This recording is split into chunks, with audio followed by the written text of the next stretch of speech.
Welcome to Martini Time. I hope you've been having a nice day. It's starting to get a little warm. And see my picture up here. We're going to talk about is America bipolar? Now, as you know, if you follow me and listen to these Zen fits,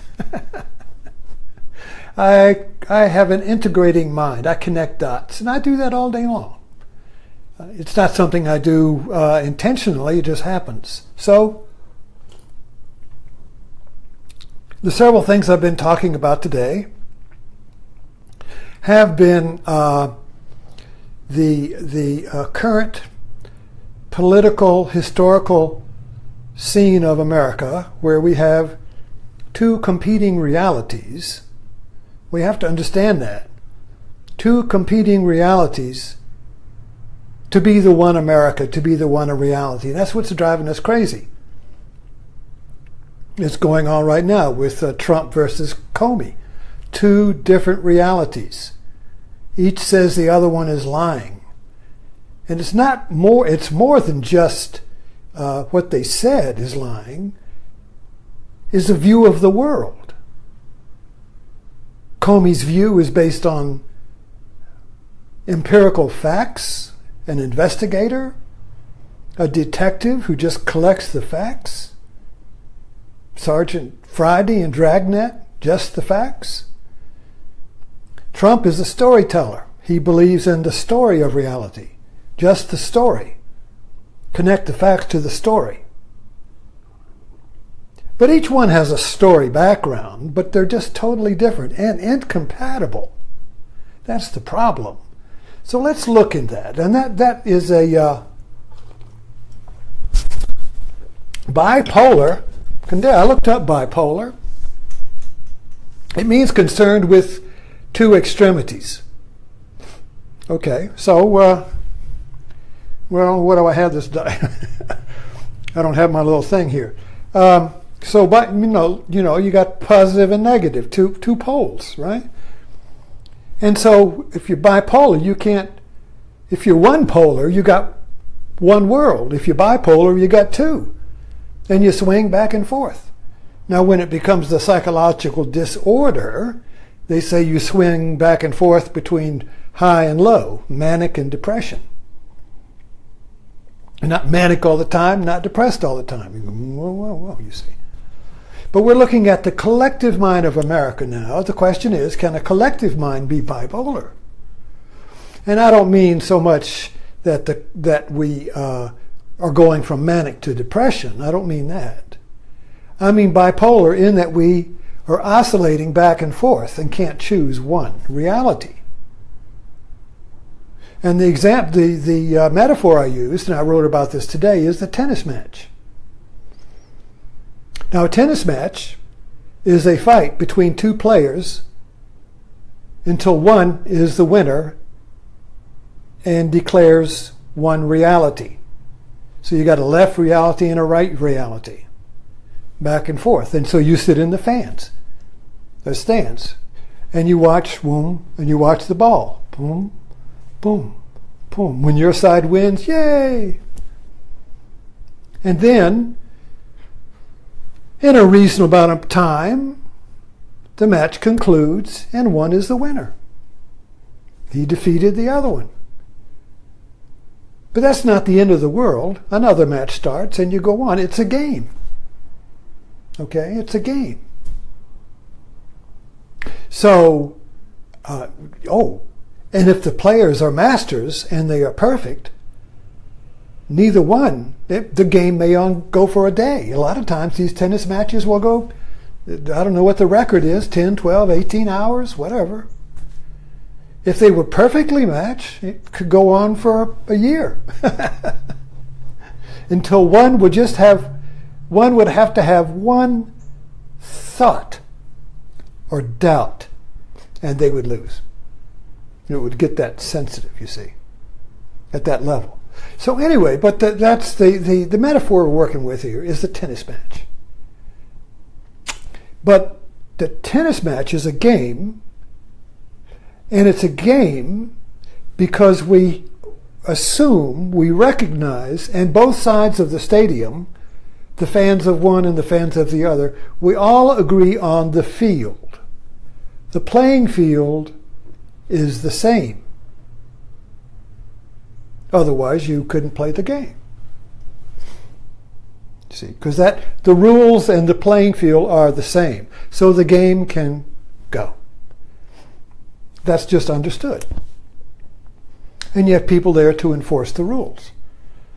Because without the rules, you can't play the game. So we're in a situation now in America, and people in Congress and the government have complained bitterly, particularly ones who have been there for a while.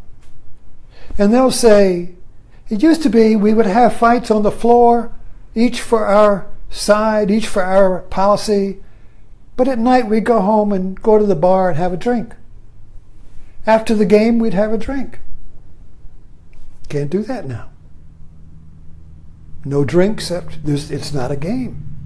So the question I have, when did it stop being a game? Because America, politics, can't work if it's not a game.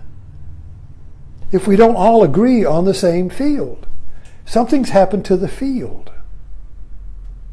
There's a disagreement about the field, not the players, the field. Now, where did that begin? So I read this morning about Billy Graham. Now, those of you around my age remember Billy Graham. He was big in the 50s. I read a little bit about his history, and he was a Presbyterian, and he got into the Southern Baptist, and he was in the Youth for Christ, and his speaking style began to build up attention, and he began to draw more and larger crowds, and then he began to meet presidents, Eisenhower. He became the go-to minister. Anybody who was in politics had to be seen with Billy Graham, get his blessing, you see. And so he traveled the world. He was an evangelical. He was on a mission. And he was, and I remember this, I mean, you know, the Southern Baptist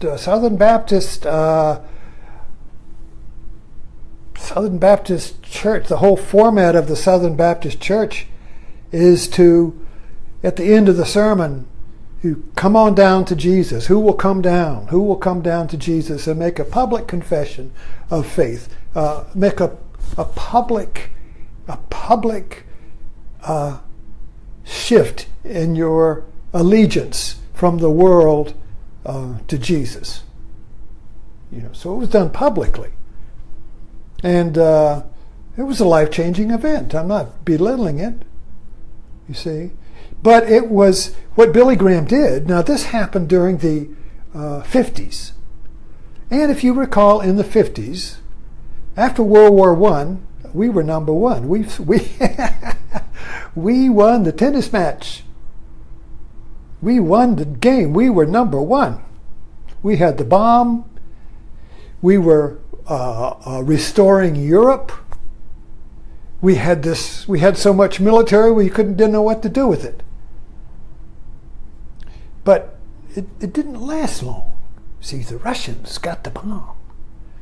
And the Russians, who also got strong defeating Hitler, you see, both Russia and America and the European allies got strong fighting Hitler, right?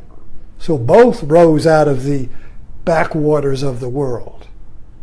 Both rose out of the isolationists before the war and became giants. And now they were going to compete. A new tennis match. There was a new game in town, you see. Now it was a global game, you see. And so what Billy Graham did, and I'm not faulting him, this is just part of the conditions, but he was just successful at it. He equated the rise of the Red Menace along with McCarthyism. I mean, you know, in the 1950 McCarthyism, which was a scourge or a purge of anybody who had been associated with communism or left or anything, they were reported on and publicly humiliated, and their careers were destroyed if they just talked to somebody who was a known communist, you know, and you didn't even know what a communist was, you know, like a socialist, anything, you know. So anyway, so Graham came in and collated the Christian mythology of good versus evil, Christ and Antichrist, this war of the worlds, and he collated it and fused it with, mythologically in our minds, with the war with communism. So communism and the devil and the Antichrist became seen through a mythological, biblical lens, you see. And that began to awaken the Christian, what we call the Christian right, or the evangelicals, or the fundamentalists. Up until Billy Graham, in that time, American fundamentalism was a backwater. I mean, it was, you know, it was kind of like sitting on the bench, but now it became a player. And this bred, then in the 1960s, you had a further division of America into hippie, those who were against the Vietnam War and those who went to war. You know, those who took drugs and those who didn't. Those who liked rock and roll and those who didn't. Those who cut their hair and those who didn't. There was a different consciousness. Those who were conforming to society like good Christians, and there were hippies who were following gurus and Eastern stuff and meditating and living in tribal communities, you see, and all of that, you see. Tremendous division. So then the 70s came along, and we had the birth of TV evangelists, and you had the birth of the Republican right, conservative movement, which came in, law and order. We got to put a lid on all these hippies. Put a lid on all this stuff. You know, bring law and order back. Call in Dirty Harry. If you're a lucky punk, right? So you call in the Western hero, who doesn't follow the rules. You know, who the rights? Who gets rights? You punk? You're, you know, boom. You see, this authoritarian mood come in, you know, to bring order to this chaos, which was necessary. I'm not blaming anything. We're trying to describe it. But you also had the rise of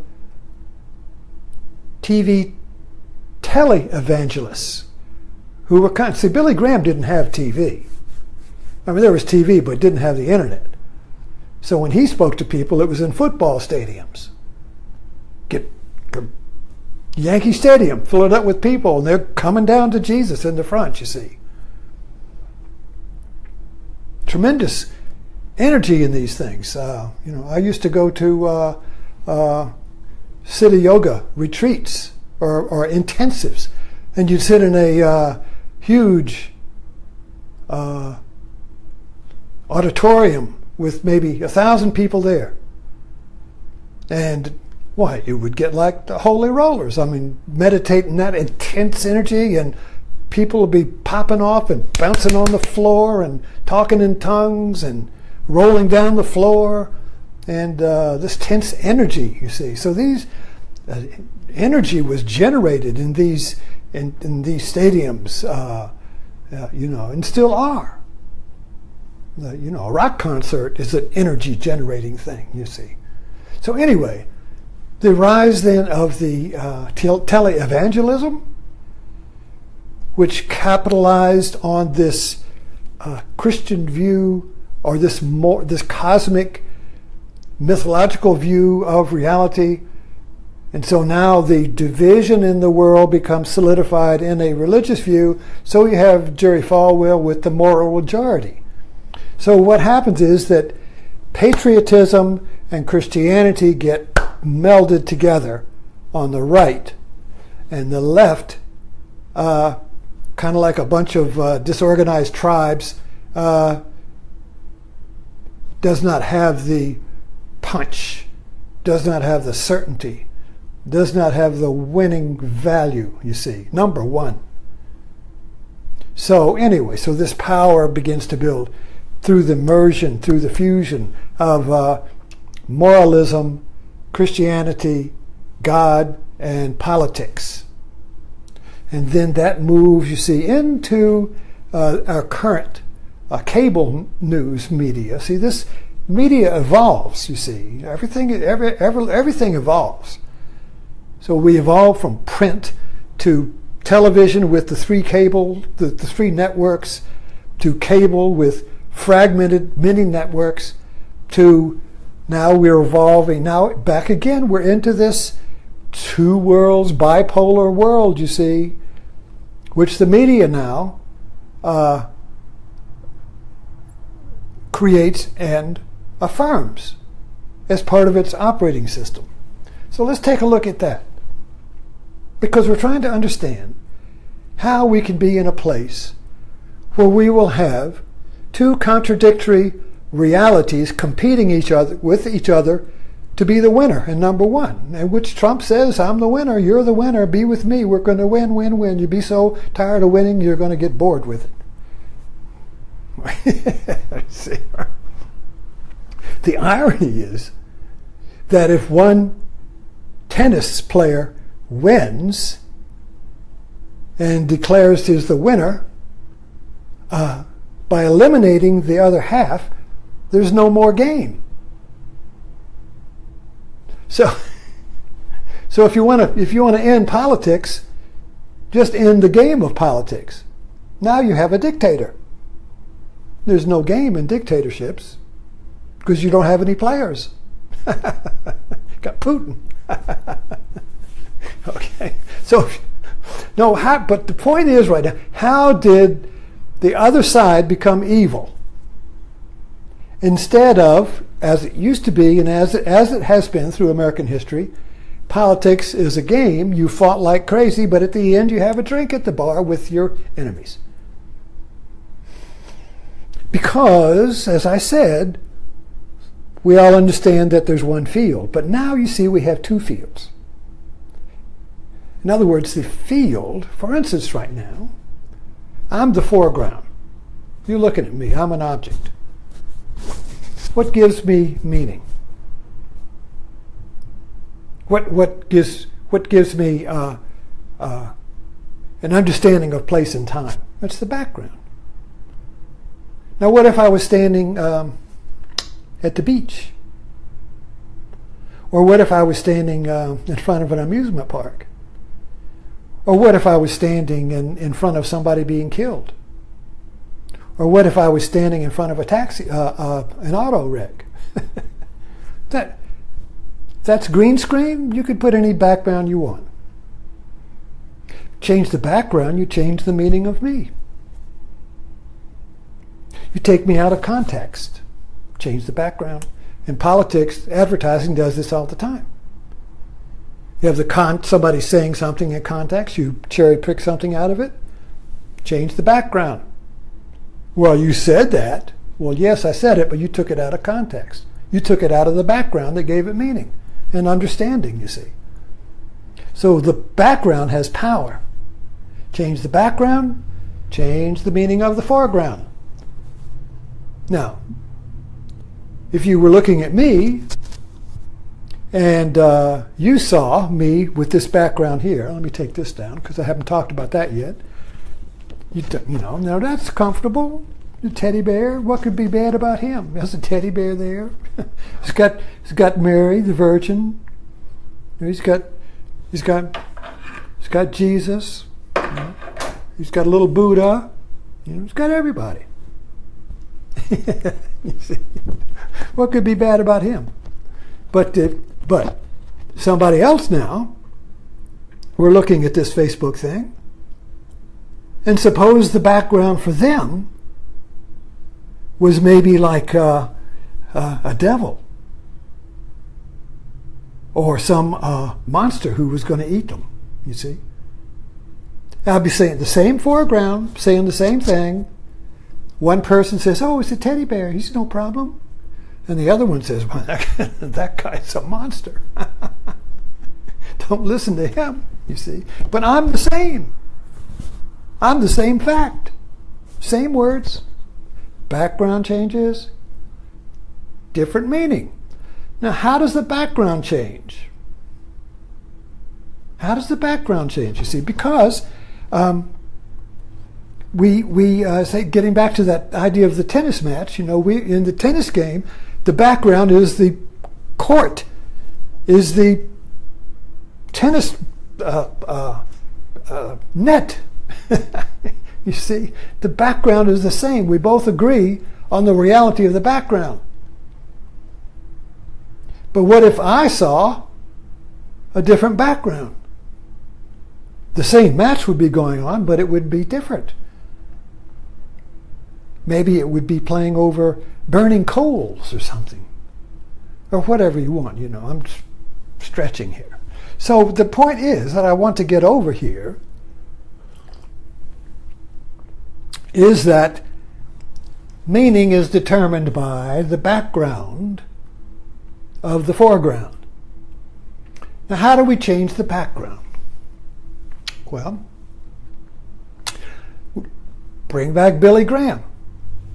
So a Billy Graham, now I'm not blaming Billy Graham. He's a product of the conditions. He's a product of the times. He's a product of the need of modern society to get meaning out of this horrifying atomic.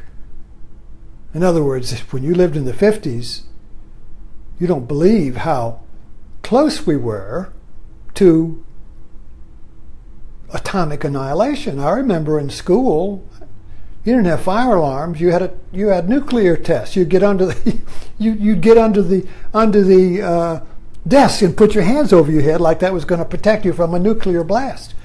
And people were building air shield. It wasn't tornadoes they were worried about. It was atomic bombs. Everybody had a shelter, you see. So this creates a tremendous anxiety. So naturally you're going to arise up with a mythology or a story that explains it all and lets you know that you're going to be okay, that God's going to win, you see, because you want to be on the winning side. Anyway, so what we're looking at today is did the field get changed so the foreground politicians are the same and what they say, but the background is different for each one. All right, well, what has replaced? All right, let me see. All right, so let's take a look at the media. Now, the media, whenever the news comes up on the media, it comes up as a bipolar. You got this guy, usually on the right, saying this is true, and you got this guy on the left saying this is true, and they're both talking about the same facts. But each one sees a totally different reality, drives us nuts. Each one has a logic. Each one has proof. Each one speaks with certainty. Wah, wah, wah. We're getting wah, wah, wah, wah. You're watching the talking heads. So everything that comes up, it's fair and balanced, right? Yeah. Okay, so all right, so given that everything is oscillating between the two, and we've lost the common ground, the common reality behind it, America as one world, you see. Now it becomes two worlds, you see. So and this is just the way I see it, is that Fox came in and said, we got to fix this. So we got to really present one view instead of this bipolar view. You see, the fair and balanced view, of course, Fox said that, but that doesn't mean they were fair. If you say I'm not a crook, that means you're a crook. But so if you have to say I'm not fair and balanced, well, then you should be suspect. But anyway, the idea was with Fox, Roger Ailes, Rupert Murdoch, who created this, you see, comes out of the tele-evangelical system created by Falwell and Pat Robertson and Jim Baker and all these reincarnations of Billy Graham, who created not a stadium full of people, but an internet full, cable news full of people. Instead of talking to a couple of thousand, they talk to millions. Same process, you see. But everything is framed in this cosmic war of good and evil, and we're on the good side and they're on the bad side. So, the right, with Nixon, at the collapse of the Democratic Party with civil rights, and the Southern evangelical segregationists left the party and created an independent party with Wallace, Nixon said, "Oh, wait a minute. Let's come on in here, folks. We'll give you a home. Come on in here." So we brought in this Billy Graham, Southern Baptist, evangelical view of the world in cosmic terms and applied it to politics. Now, politics becomes a cosmic game of good versus evil. And of course, we're on the good side. We're on the good side. God's on our side. So the Republican Party then becomes, very successfully, very cleverly, the party of patriotism and God. Liberals, sorry fellas, you're just pussies, elites, socialists, devils, Christ, antichrists, whatever. Dump it all on there, because there's only one world here, and it's ours, and we got to beat this other side, you see. Because there has to be one world. So anyway, so Fox really moved into this very successfully and created a view of reality through the lens of Fox that stopped your whiplash going between two equal sides, you see. The whiplash of a perfectly matched tennis match is boom, boom, boom, boom. So if you can come up with a player who has certainty that he has the only correct view of reality, the whiplash stops and you just look at them. Boom, you see. So the Fox viewer stops looking at, and same with the other side. I'm not just dumping it all on Fox, but Fox stands out because they really were the first to create a view, you see, that fit into the Christian Republican we're number one view. Can you hear the cat? So it kind of like stopped the whiplash. So if you get confused, which is right, left or right or left, I don't know. I'm getting bipolar. I'm going from manic to depression. I feel I got a disorder. Well, the only way you can stop the bipolar swing is to just choose one and not the other.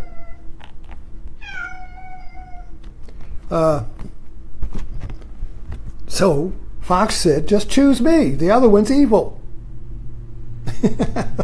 That stops the whiplash. Aren't you happy now? Now you're not bipolar. You're monopolar. There's just one, and it's us. The other one will fade away. But the side effects to this is that that when you are declaring absolutes, you are absolutely right and the other is absolutely bad, you begin to define yourself by not being the other. So the Republican Party defined itself by not being Obama.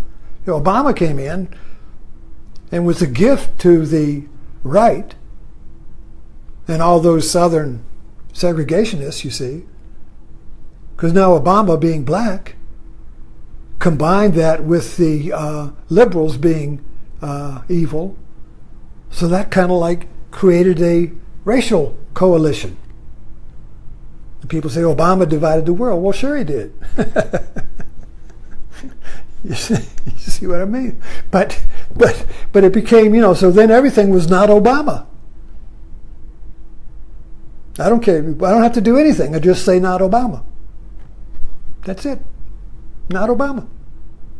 So you get into the irony where we are now is that Obama's gone, but the inertia of that is continuing, and the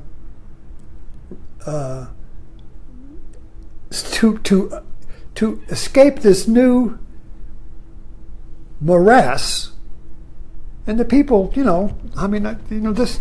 So we got this situation before Trump, you see, where we were just electing the same old bipolar situation. How do we get out of this bipolar whiplash of not being able to choose one or the other? This is why I brought this up, standing here holding it. I love this. I keep bringing it back up. If you notice, there's an old woman, right? See her eye, her nose, chin. There's a young woman. See her right eye, her right chin, her right ear. This is her forehead here, you see? So you got the old hag and you got the young woman. That's bipolar. Which is the real picture? Which is the total picture? Well, each is a total picture. When you see the old woman, that's all you see. When you see the young woman, that's all you see. But you'll notice that if you try to hold the young woman, the old woman comes back. If you try to hold the old woman, the young woman comes back. Now we got an oscillation, you see. The whiplash, right? The manic depression. The young woman is manic. Oh, I feels great. Oh, I'm young, yay. The old woman, oh, God, I'm depressed. I'm so old. Oh, God. But wait a minute, I'm young, yay. Oh, I'm so old. Manic depressing. Wah, wah, wah, wah, wah. I can't stop. I can't settle on one. If I settle on one, the other pulls me back. How do you stop? Okay? So what's the one field that includes both? Well, in this particular example, the one field that includes both is the ink blot before you see either one of them. Because once you see one, you can't go back to that. But before you see anyone, you just see a bunch of ink. You see? So that's the field, but the field is transcendent of the two pictures. So, since the field is transcendent, in other words, it's beyond the pictures, the field, the ink blot, is transcendent of the old woman and the young woman. And once you see one or the other, once our perception opens up and you see the right or the left, you can't see the whole field anymore. All you see is your side. All I see is my guy and the reality he is selling. I don't see the other reality. It's phony, it's fake. You see, it's biased. You see, so we've lost the ink. We've lost the ink blot, which is the transcendent field upon which the two polarities play. You see. So today, so this is a failure in transcendence. This is a failure, and what happens is that if you've lost the ink blot, if you've lost the field, you have to replace the field with your own story. So this gets back to what I was talking about, the background. How is it that the background in this picture here, which is the pure ink blot, gets replaced by a story? So if I can no longer see the ink blot because it's transcendent, then the one is lost. You see, the transcendence is lost. Then I'm going to project the background behind my foreground. So if the young woman is the foreground, is my party, the youth party, in order to get the meaning of the young woman, I'm going to have to project onto the background the young woman. So there's no possibility of the old woman being there. I want to eliminate the old hag. So I just see the young woman. In order to do that, I have to change the background. But I hope I'm not getting this screwed up here. But the fact is, when you have a bipolar condition, the only way to get to the field or the background is to create a new field that includes both. Otherwise, you end up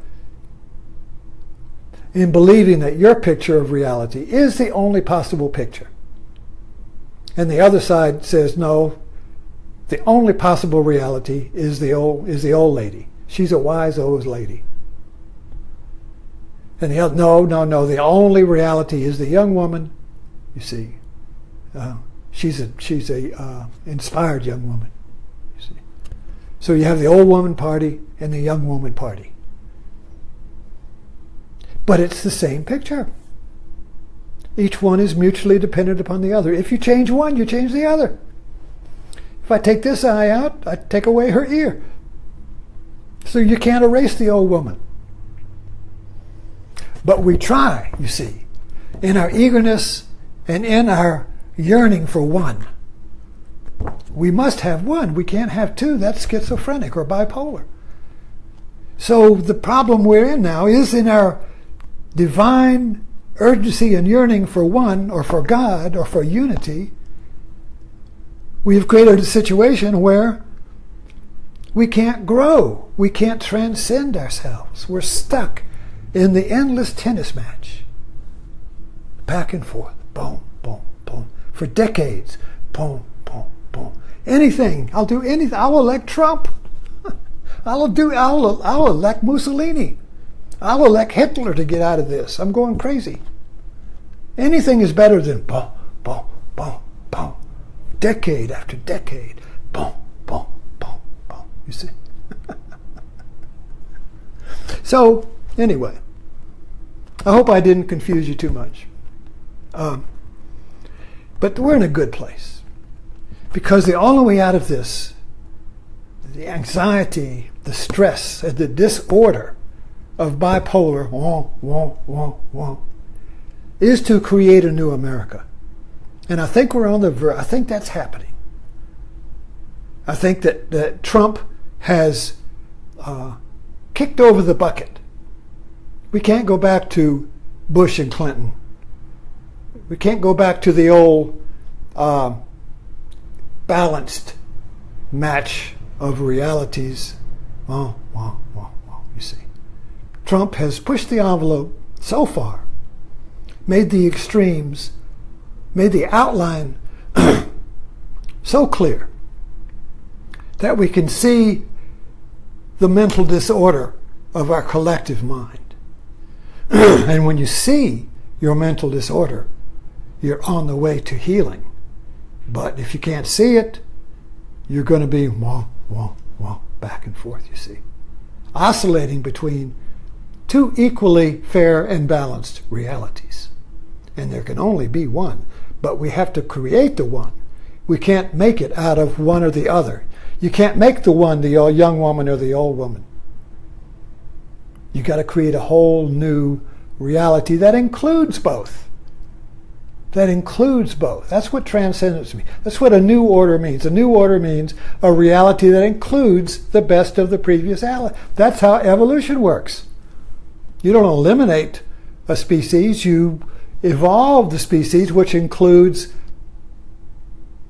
all of its good features, and which includes the positive and negative of the past, and creates a new whole. You see. So we're in an evolutionary process. And that's confusing because you don't know what the new order is. The worm doesn't know what the butterfly is. The butterfly can look back and say, oh, I was a worm once. But the worm can't see the butterfly. So maybe we're in the worm stage now. But the American butterfly is coming. Yeah. Okay, thank you.